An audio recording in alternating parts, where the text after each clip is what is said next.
झालं तर मित्रांनो, कागलच्या NH4ला लागून असलेले सर्व्हिस रोडला गेले मी कित्येक दिवस बघतोय की या रोडवर 10 ते 12 दिवस झाला हा खड्डा खोदून ठेवलेला आहे आणि त्याला सेफ्टीही नाही आहे किंवा त्याला एखादं सांगितलं वर्क इन प्रोग्रेस किंवा मार्गदर्शन करणारं किंवा त्याला सेफ्टी असं काही प्रकार नव्हतं.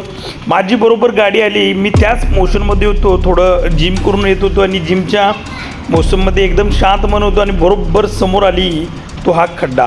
मग ठरवलं आज हे मी 10 ते 12 दिवस झालं समोरून जर इष्टी आली तर ही गाडी थांबवावी लागते.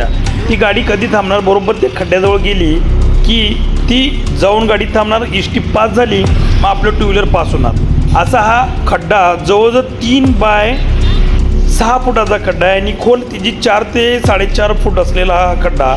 याकडं प्रशासन NH4चं नॅशनल हायवेचं आहे, कुणाचं आहे माहीत नाही, परंतु एक नागरिक या नात्यानं मी काय केलं त्यासाठी सेफ्टी काय केलं की समोर एक डिजिटल बोर्ड होता आणि ते डिजिटल बोर्ड होता तो फाटलेला होता ऑलरेडी आणि त्यावर लाल कलर होतो, जेणेकरून टू व्हीलर किंवा फोर व्हीलरचं लक्ष त्या डिजिटल बोर्डवर पडेल आणि त्या खड्ड्यापासून त्यांचं संरक्षण होईल.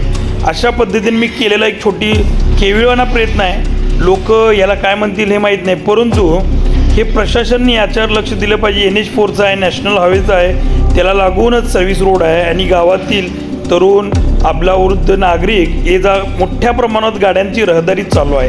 तर अशा पद्धतीने मी त्याला सेफ्टी वर्क इन प्रोग्रेसचा जो पट्टी आहे ती निघून पडली होती, तिला पुन्हा रिकवर करून चारही बाजूनी असं लोकांना तो नजरी देईल अशा पद्धतीनं बांधलं.